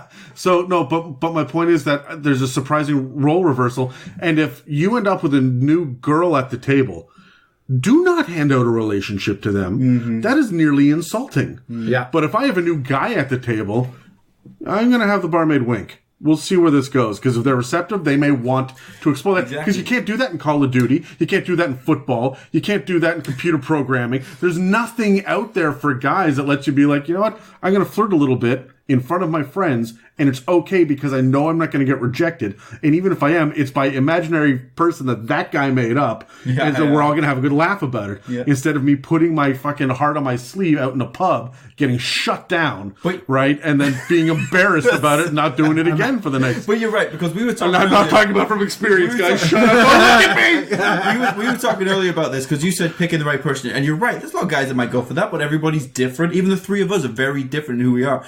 But you were talking about Kogu with me, my half-orc wife, and she was very full on at the start. And I was not having it. No. I was like, I'm not having this. Get off my dick. Yeah. She wasn't sat it down. She was grabbed. Yeah. Okay, no. I shouldn't have said that. She had grabbed you by your manhood. But I was like, she literally did. I was like, I'm not doing this. No way am I doing this. You don't get to do that. That's what I was saying to this imaginary person. Yeah.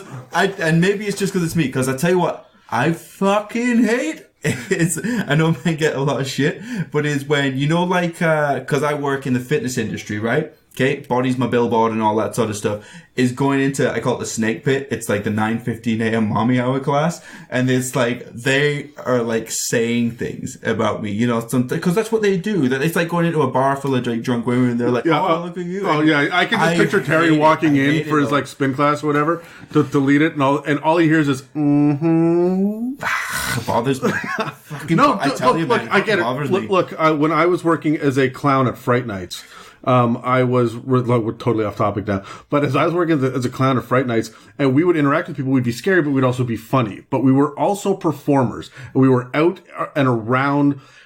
I got groped like nobody's business. It's 3-4 times a night. Like, I got a hand down the back of my pants, like bare ass grab, full cheek. And I remember sitting there the first time going, oh, wow. And the second time, like, all right. Yeah. And then the third time, I'm not into it anymore. Yeah. Right. And so you gotta pick and choose your audience, especially around a table that you've done a session 0. Right? You know what the boundaries are for relationships. Even if they say anything goes, whatever, because they're not thinking about it. Yeah. There comes a time to fade to black. Right? And sometimes I'm not talking about sex. I'm talking about relationship, where there are some people that just are not interested in having a wife in D&D. All right. I've just have a woman in every town kind of guys, right? Barbarians. And so also bards. Rogues. Yeah. Fighters, I can see the fighter. Rangers. Sorcerers are probably going to do that. Yeah, sorcerers. Yeah, the high charisma. Druids have a sheep in every town. Oof. Warlock's got a daddy everywhere they go, so... Anyway, no, but the point is that I think that relationships can be a huge payoff. But now let's twist a little bit and not romantic relationships. I like to reward NPCs. You know what? I think. Sorry, I just want to put a cap on my point there, which was because I kind of went off on one a little bit, which is just know your audience, and it doesn't matter whether a male, female, whatever. It's that generalization can't just be there. Yes, I know in the culture these days it is protecting women. But also, some dudes are just not that into it. Okay, I don't like walking into a room and getting fucking wolf whistled at and like shit being said to me because I don't like that attention like that. I like to control it, and it's just know your audience with D&D if you're doing that as well. Is what I'm saying. No, it's I will straight up remove clothing for wolf whistles. Nope.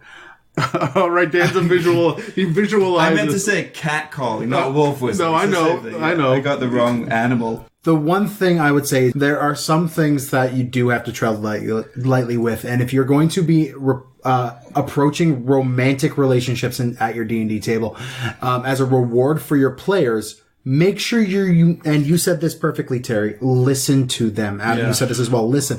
Pay attention and I just need to be really clear about something. I am not rewarding you for killing the thing by tossing you women. Fuck that noise. No, you are doing a very good job at role-playing your interest in this person, and your reward is that they might be interested back. Yes. Yeah. That's what I'm talking about. Yes. I'm not just throwing women, dicks and chicks as far as the eye can see. Who wants what? Here we go. Handing them out. I'm not making it rain with freaking hot people, right? That's not happening. Everyone gets an elf. That's not happening, right? Oh, yeah. How about a dwarf? Dan. But no, I completely agree. You should be rewarding reward like rewards with like action. You should be definitely, if someone is really pursuing this role play encounter, this role play relationship, even if it's a friendship or it's romantic, or if it's business. Or if it's business. You get 10% off because you... Yeah, reward them because they're doing a great job, right? And this is kind of where I wanted to go with this question is if someone is actually, they're sitting down at the table and the reason why they're engaged in all this is they want to have that romantic relationship that works out in this fantasy world. Provide that. If everyone at the table is comfortable for it, talk about it in your session 0. But you got to tread lightly. You got to know what you're doing. And you have to reward with like action. Hey, Terry, I got a question for you. Sure. Dan said in the last Sunday session, he was introducing, no, not the last one before, he was introducing a dwarf that his character had been sleeping with for months. Oh, God. And she showed up and met a couple of his old friends from like a previous life. Like, oh, and who is this? And he said, oh, she's my lady friend. Okay. Wow. Okay. All right. Yep. That's exactly the reaction that I wanted. There it is. That everyone around the table went. They sucked teeth. It was so bad. And Dan legitimately said, "What? Yeah. What? Come on, Dan. Dan That's like was introducing her as introducing your wife as your current wife. That's this is my first wife. This is my current wife. Yeah. I am a person who, like, just a little bit of behind the curtain here. I never really dated. I never really... You were just kind of claimed. She walked in and put a stake in you. Yeah, no, that's really what it is. She decided that she really liked me and wasn't going to let go, and that was that. You needed a Kogu. Yes, but, I'm not experienced at dating in any way, shape, or form. So, like, when you guys are like, oh, if they're doing this, and you date them, and I'm like, I've never done that. So I don't know how that's supposed to go. Right, but here's the thing, too. And, man, it's just dating tips. Sanity Stat, how to date people. Yeah, look, you just happily married. You just have to be yourself and tell the truth the way that you would have your own personal truth for your character. There's no right or wrong way to date someone, and the DM has to be able to listen to what your version of it is. Because how many weird cultures do we have? From tieflings and their weird outsider stuff to whatever the fuck is going on with lizard folk, right? All the way over to elf courting. Navi. I think it's more like Navi. They've got weird little tendrils that they twist together. Right? There are different social constructs that are built all the way around these different civilizations. you have to be able to say that there's going to be different ways that they're all courting out there.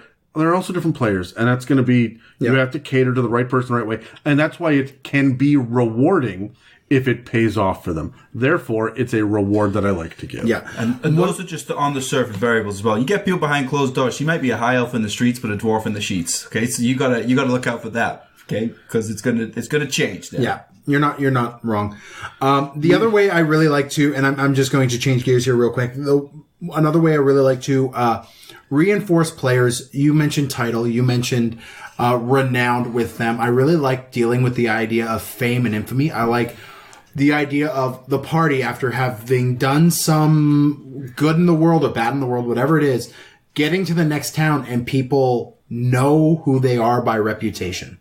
They know who they are by, oh my goodness, that's the guy wearing the black armor that we heard the story from the Bard a week ago, and that's the red tiefling, and oh my goodness, that the insert party name here are in our town. Everyone locked their doors, but like I really like that way of rewarding. It's more of a side reward, like having people know who you are walking into town. It's not something you're even really going to look for, but it's really nice when you get it. Depends. On the table. Depends. If you're the rogue that never wants anyone to know your name because you're an edgelord and you want to hide in the corner of the shadow, and everyone walks in and be like, "Oh, hey, it's the master thief." That was my character, rogue. I wasn't so much of an edgelord like that, but was not interested in titles or names or having followers. I mean, like, the NPCs would come up and be like, "Oh, Mr. Duke, we've got a special thing for you." And he'd just be like, "Fuck off!" Like, he just wasn't interested. He didn't want people to know him. Yeah. So, but that's all part of the session zero. You talk to them and you'd be like, "Hey, what are you looking for with this character?" Yes, you're right. Session zero. But I also threw it at Terry anyway, and he spurned it the first time and had fun doing it. Now, okay, we'll do this 3 or 4 more times and watch him. He's having fun saying, "Go away, fuck off." Right? Yeah, I was. So therefore, the reward is another groupie shows up, and you're like, no. This cat flies solo, right? And that was you. And you wouldn't have had those moments if I wasn't paying attention. It's good. It was still fun. Yeah. So, okay, we've talked about all that. I want to grab the dice one more time. I want to know, do you guys got like 3 unusual rewards? Yes. Okay, let's grab them. I have like 12, but yes. Got an 8. Adam got a 15. Terry got a 5. Okay, so I'm going first. Am I doing all 3 at once, or are we going around the table 3 times? Do all 3. Okay, all 3 at once. First and foremost, if you have anyone that picks a noble background or even a militaristic background, find out what their coat of arms is. Because now you can reward things. Oh, my coat of arms is just an oak tree. Great. Well, I'm just going to start injecting oak trees or oak trees that have been cut down. Or oak trees there's one ancient oak tree in the middle of the town square, and the town square sees your emblem on your shield, or they see your banner flying, and they will reward you. Get discounts so grab on like Titus Hawkridge, your character Terry. Everything he did was hawks. So how much hawk related shit did I end up giving you over? Yeah, right. Loved it. And I would give you something that had a mechanical benefit that you would leave behind because thematically I want that one instead. Right? Yeah. So my first thing is find out what their thing is, right? Mm-hmm. My second one is we don't reward enough with tattoos. That's true. And I like the idea of magical tattoos. Yeah, me too. So I'm not even going to explain that. I would like people to just kind of get their own inspiration, because I've got my own version of what a magical tattoo is, but I want everyone to like think about what that actually means. What is a magical tattoo? What does that do for you? Okay. And my last one is, now depending on the character, is going to work for some subclasses, some classes, some races, even maybe some backgrounds to a degree, but it's not going to work for everybody, is rewarding with the next stage of evolution. Give the Dragonborn a tail and wings. Give the Dragon Ancestry a breath weapon early, right? Give the Yuan-Ti the ability to shed their skin, right? Give the more animalistic side of things to people. Why doesn't a level 15 dwarf with a background in like, who was a miner. Why do they not have a burrow speed? Even if it's 5 foot. Mm-hmm. Everybody else is doing 1 foot, right? Like, give that to them. I like the idea of leaning into the racial benefits that you're going to get. And I think most people kind of run past that. The tiefling, as they get more powerful, or maybe as they do evil things, or maybe as they cast hellish rebuke naturally, whatever it is, their horns should get bigger and bigger and thicker and start to spiral maybe. And like kind of Hellboy level stuff. Yeah. Right. Why are we not leaning into this fantastic side of these creatures and these characters? Right. Think about like if you were going to play, I don't know, like even a goblin, right? If you're a goblin character, I'd give you the ability to see in the dark. Mm-hmm. They already have dark vision, but give them actual see in the dark, not grayscale. Why not? They've spent so much time down here in the dark that their eyesight gets better as they go. Why do, and conversely, the other side, sunlight sensitivity, drow should not just have disadvantage, they should start taking fire damage if they're in the sun too long. Mm-hmm. A drow walking through the desert should start taking exhaustion levels way before everybody else does, right? So I want to lean into that, but I'm talking about punishing now, but really lean into the reward side of things as well. And I like it, again, there's only some times that you can do it. You can't really do anything for human. You become slightly more liable to charge it on your credit card. Right? Right? Congratulations, you're driving a Prius. No, I'm sorry, that's white guy. Exactly. You mention your legacy one more time because you know you'll die before the rest of the races. Yeah, right. So, but I think that a gnome that has leaned into the tinkering side of things early should be able to legitimately craft later on once you figure out the crafting rules, because it's kind of bullshit in 5th ed. But you should homebrew it and figure out what that means, and that's the level of reward that I would give, is these passive things that will make your character feel bigger and better than the other versions of them, like the level 1 version of them. Yeah. Right. So cool. For me, I've always been a fan of my additional creatures around me. My pets, my familiars, my mounts, and I as a DM, I would love to reward my players that way. Give them a pet.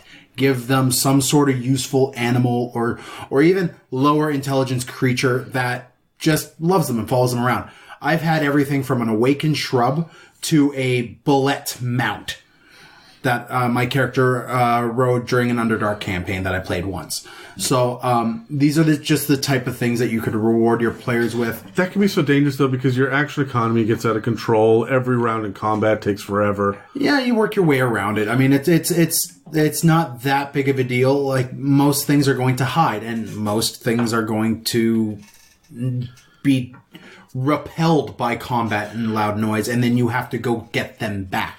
Right? If they're more natural animal. If they're a more magical animal, I understand that there's going to be an issue. They might stand and fight, but have them, if they've domesticated a bullet, that bullet is going to... It has a threshold, it's going to fuck off eventually. Right? Exactly, right? Like, it's still a creature that is smart enough to know the preservation of its own well-being is above everything else. One of the interesting things that I ran across very recently was the idea of there are too many pets in parties. So how do you deal with this so it doesn't bog down gameplay? And I'm just going to throw this real quick. Pre-roll all of your attacks. All of them. Roll a d20 and a d6 or d8, whatever it is. Add your modifiers as you see fit. And then write that down. 2 numbers, one beside the other. And just write 2 columns all the way down. Do it 50 times. Hand it to the DM and say, these are the next 50 attacks. The DM holds it behind the screen. And then they say, oh, and then your pet wolf comes in and attacks and jumps and bites and misses, right? And it's almost like the creature itself is not an extension of you. It's a legit pet. And we're not worried about what are the stats on a snake again? Yeah. Right? Because the DM has that on the inside of their screen. Yeah. And they're running it. When they run out of the 50 attacks, then it's on to the next thing. And if instead of rolling a stealth, you just grab that D20, roll, you ignore the damage dice, and then you cross that one off and you see whether or not it succeeded, right? Yeah. So I think that I mean, I also would be very aware of what party member I'm giving this reward to. If it's someone who has a lot of trouble figuring out what their greatsword wielding fighter is going to do this turn, if they're that person that has a lot of trouble figuring that out, I'm probably not going to give them another stat block to deal with because they're having enough trouble figuring out their ways to swing a sword. But if it's like backhand, backhand, swing it backhand. Yeah. Okay. Your second attack. Yeah. I swing it forehand. Ha ha ha. Same roll. God. Anyways, I would definitely give it to the player who is really quick with their turns. They know what they're doing, so they could be like, okay, on my turn, I shoot my crossbow this many times. I move my pet across here, and we're done. Right? So it requires a little bit of freedom, and have kind of an agreement. If I give you pets and you want to use them in combat, don't take up table time. Know what you're doing before. Well, this is why I say you roll it. And you can even say, my pet's going to attack. And therefore we use the stat there, run forward to do the thing. Exactly. Right? Like you still have the agency over the pet, but it's going to be... The next thing I like to do is give unique boons. Usually deific in nature, or even like that lower tier, that lower godlike power stuff. So like your higher angels or your higher demons and whatnot, or archfey, that kind of level. These are the things that could give these boons, and these are either static bonuses or once a day at dawn, this ability recharges kind of things that your characters just get straight off the board, right? And it could be weird things that mimic spell-like effects, like you charm an archfey, and now once per day you can entangle. Right? You just cast the spell entangle once per day because you have done this archfey a favor and he's gifted you this boon. I love doing these kind of things, but they could get out of control pretty dang quick. So I would recommend, if you're a DM and you're rewarding your players this way, you do it sparingly. And you do it intelligently. Mimicking spell-like abilities is a good way of doing it, in my opinion. As long as they match theme and tone of whatever it is, right? Yeah, there has to be some parallel there, definitely. Yeah. Lastly, the thing that I love to give my players over and over again, and we've talked about it briefly, intelligent weapons that gain abilities as they level up and scale with the party. I love to throw those out there. Not to everybody, because otherwise everyone's got a magical weapon, intelligent weapon. Everyone's got their own little friend that they hold in a scabbard at the hip. I don't like doing that, but your fighters, very specifically your fighters who don't have a lot of magic going on in later levels, giving them that item that lets them either mimic spell-like abilities or is just a very powerful weapon that has some personality to it. I love it. Or armor. That's a good way to do it too. So those are my 3. What you got, Terry? Love it. Hold on. I have a new intelligent weapon I'm going to make. Throwing daggers with abandonment issues. No, please don't throw me. I always thought about like a banshee blade that screams when you swing it, like ridiculously powerful. No, it's just terrifying. Charge. It's just scared. Yeah. Oh man, it's always hard going last on these ones. But one of the rewards I'd like to give out much more is status, not necessarily titles, but status. Whether that be like unlocking. When you go and see the merchant, he's now willing to take you into the back and show you the items that are exceptionally rare, or he's just had a shipment come in, or you're invited to certain auctions that you previously wouldn't have been invited to. You're introduced to people that you previously would not have been introduced to. So an increase in status where you can still stay somewhat hidden if you want to. So status for me, and I agree with Dan in unlocking powers with your items as you go forwards. I think they don't necessarily have to be intelligent either. They just, as you level, they level too. I think as your ability increases, you're able to unlock more from this item. Very God of War style of items. Yeah, I like the idea of using checks as well, wisdom checks, con checks, whatever applies to the item to get to the next step, to unlock it further. Or if maybe you can access it in some cases, but it's much more dangerous if you do. There may be something bad that happens if you do. Those are the 2 that I have that won't just be repeating what you guys just said over the last 6. So. There's one more I want to throw out there that I really do love. Followers. Almost worshippers. They could be leaders of a cult or... I don't. Very mundane, and they're not going to go into combat for you, but having people that just love the ground you walk on.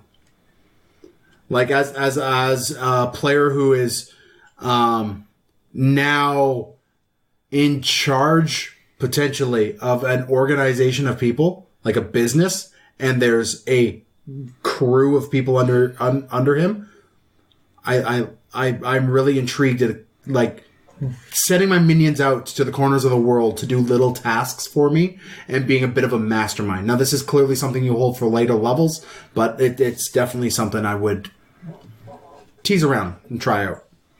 I like the idea of that. You got to be careful, though. This, to me feels like midweek content, right? Because you're going to bog down a table with, okay, and minion number 7 was sent over to the kingdom over here to deliver a message.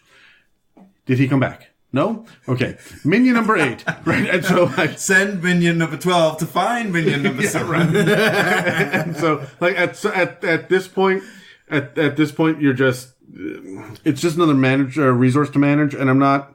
It's got to be done properly. Yes, it does. Well. And it's almost exclusively roleplay. Can I bring up the one kind of item that we didn't mention? Sure. Your random table item.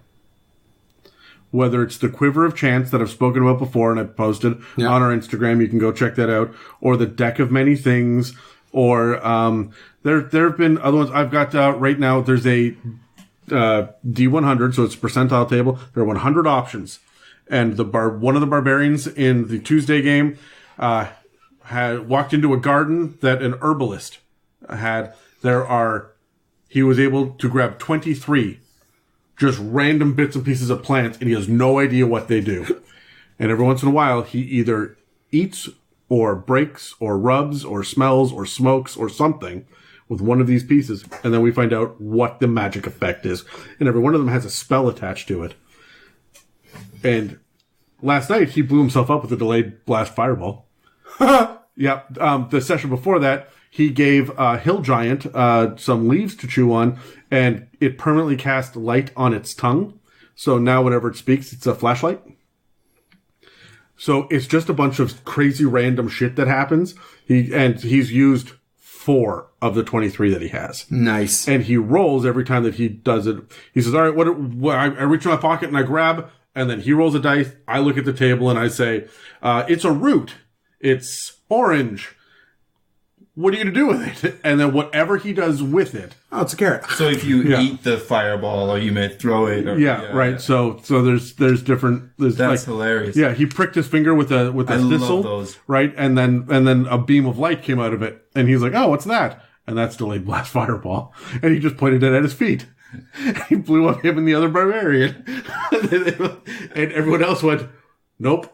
They saw that little speck of light, and the cleric and the sorcerer just backed up. You're taking a couple steps back? 30 feet. No, 40 feet. I love that because it wasn't clear exactly. Some people could kind of figure it out. I thought it was just going to be a permanent or semi-permanent, like a laser pointer. Yeah. That just, he's over there. It's just like sniper lasers on the big bat. Like, what the fuck is this? Nope, 12d6 fire damage, bitches. That's fantastic. So I think that there's a lot of fun with random table items. And keeps you fresh as a DM. Keeps you on your toes as a DM as well. It teaches you to be flexible. What are you doing? Okay, you've just eaten delayed blast fireball, so here we go. Let's go. There is an item, and I cannot for the life of me think of what it's called, and it's available on, I want to say, Reddit, and it is the Barrel of 1,000 Wands. And it's anything from drastically change the climate in this area to every time you sneeze every 30 seconds and feathers come out of your nose, and like straight through to like mechanical boosts or damage, or you end up on another plane of existence or whatever. And every wand has one charge, and you carry this barrel around and you roll 2d10 and the percentile dice. And see what random shit you get this time. One of my favorite items in Xanathar's is the Wand of Smiles, which once you use it 3 times becomes the Wand of Scowls. And if you use that 3 times, it becomes the Wand of Smiles again, and it just goes back and forth. And all it does is it forces that person to smile or forces that person to scowl. Doesn't change their mood or what they're saying or how they're saying it, but they're saying it through a smile if they fail to save. See, I love that. It's just wacky bullshit, but it's fun, right? Yeah. And that's... know what, DMs? You should really be looking through that list of common magic items in Xanathars and figuring out really interesting ways to throw them at your party. Like, they have one that just, you speak a command word and your cape billows. That's all it does. Sorry, it just billows on the wind. Your cape billows? Yeah. All right. It's a cape that you say the command word and it billows dramatically behind you. Billow. Right. I feel like most players are going to be a bard when they get that, and then say, and this gives me advantage on my performance check. Oh, hell no. No, it doesn't. No, it's just awesome. Right? There's also it's the Staff of Adornment. It can hold 3 items floating around the top of the staff as long as they weigh less than 3 pounds. And you just sit there, say the command word, and then they just sit there and float. Then you walk, and then you have those 3 items moving around. One of them is going to be Dan's character. All right, let's wrap this sucker up. Yeah, well, that'll be it for this week's episode on rewards. You can find us on iTunes, Spotify, and YouTube, as well as dozens of other podcast apps. You can also find us at www.itsamimic.com or email us at info@itsamimic.com. Thanks for listening to the It's a Mimic podcast, and make sure you check us out next week when we're covering sorcerers. Oh, blood magic. No, it's not blood magic. Well, it's magic in your blood. Yeah, but it's not blood magic. Come on, Dan. It's a different thing. Blood magic is... Blood hunters? Yeah. You know that wasn't even in the Teldora campaign setting? Really? It's not in there. Come on, Mercer. Thank you for listening to It's a Mimic. Check us out online at itsamimic.com or on Facebook, Instagram, and Twitter. Have questions you would like answered by the guys on the show? Send them an email to itsamimic@gmail.com. Tune in every Tuesday for more. Yeah, okay, alright. What streaming services do you guys have? Because honestly, I don't have the internet at my house. I do everything off of my phone. Right, I use my data plan all the time because I have unlimited data. Right, yeah. So I don't do anything. Who is watching Netflix? I am. Like what the fuck, guys? Okay, here's what. I think this is a little bit of your old man hat showing because like I've got 3 streaming services I subscribe to. You also have 3 children. I assume it's 1 per. Netflix. No, they're mostly for me and my wife. Netflix, I believe, and I've been wrong before. I believe it's temporary and is a dying thing because it can't last. Yeah, absolutely. You're 100% right. We're just going to go back to everybody has their own streaming service. Each one has their own product. They all have advertisements on them, and you're going to be able to buy them in bundles. And congratulations, we just have fucking cable again. Yeah, and or what it's leaning towards is, well, Dan, you're a huge Critical Role fan. How many people are just watching Twitch or YouTube? That's where the content creators are that we want to see. Yeah, exactly. But for a while, I think stuff like Netflix peaked because all the big actors were going in and doing those TV shows with like True Detective and what House of Cards and stuff. It's only going to go so far because now everyone's like, well, all I watch is YouTube. I love all that stuff. But what streaming services do I have? Yeah. Okay, look. I'm just going to say because it's on the internet. Pirate campaigns are a load of fun. Right. Good. Yes. Good. Pirate campaigns are a load of fun. Dan, and you have 3. What are those? But I don't always play pirate campaigns. No. Some of my D&D games are not pirate campaigns. No, sometimes you play on the continent of Hulu. Or sometimes I'll just jump in on and use other people's characters for my campaigns. Look, that's fantastic. But of those campaigns... You're a terrible human being. Netflix, Amazon, Disney, Crave... which is like Canadian hula hoop. Yeah. And... well, Crave has HBO as well, right? Yeah. And that's what makes it worth it. One more. I forget. There's another Crave also has Letterkenny. Yeah. Which is worth it. And Vikings.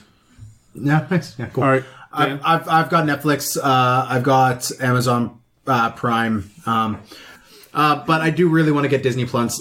Disney Plus because awesome, dude. Star the Wars. Mandalorian intrigues the hell out of me. Yeah. So... yeah. I just don't have fucking time. You know what I'm going to do before I get a streaming service? I'm going to read books. Yeah. Look, everyone always talks about how great the streaming services are because there's all these great series that are out there. No one talks about the movies that are on it. You're on Bird Box once every 3 years, everyone talks about, and they're all fucking shit. Bird Box was a goddamn piece of garbage. It was. Sandy B always brings it. Oh my god. Oh, I'm just gonna. But. He's going full gopher. But. They're good, man. I watched the old Cinderella and the new Cinderella back to back. And are you more fulfilled because of it? Let me ask you a question, Terry. Look, were you more fulfilled by your double Cinderellas? That is a porn. That's the dream. Hey, or Flowers for Algernon. Flowers for Algernon was good. I didn't go through it though because Disney came. There it is. There it is. That's it. Hey, you didn't get through it because it's too Cinderella came. Yeah, I want to say something. I never actually really was into that much Cinderella when I was younger because I was watching the other ones. You know, you guys know I was really into Jasmine and stuff like that. Watched Cinderella the other night. Boom. Did it She's my new top princess now. Really? Oh, she unseated Jasmine, eh? Little bit. I'm all about Cinderella. Anyway. Well then. Well, that's a sentence that was said. It's permanently on the internet. Dan, what's your top princess? Come on, everyone's just got to go to. I don't really have a top Disney princess because they're all like 12, and that bothers me. No. Just they're not. They're older. They're drawn with hips. Like, you're fine. Yeah, they're fine. Jasmine she's like 15 or something technically, but she's not. Rapunzel, maybe, I guess. It's the blondes, hey. Well, the only redhead Ariel. I know what Ariel. I'm down with Ariel. Wasn't there a redhead in Brave? Yeah. Princess Merida. Is that a thing? Merida. All right, I'm taking your word for it, man. I don't know, freaking. Who was a feisty Scottish lass. So, was she just Irish? I thought it was like Punjabi for a second. All right, Merida? Really? Good, goddamn. Yeah. I don't know. Elsa. Oh, actually, have you seen that young woman online who is like she cosplays like as Elsa, but she like legit looks like her? Yep. Like the big blue eyes and stuff. I couldn't believe it the first time I saw her. She's incredible. My only thing is, if I ever wanted to gaze longingly into ice blue eyes, I would just look at Adam. Hey-o. Blue Eye Club. Boom. Dan. Green eyes? Get this. No. Green eye. You fucking wood elf.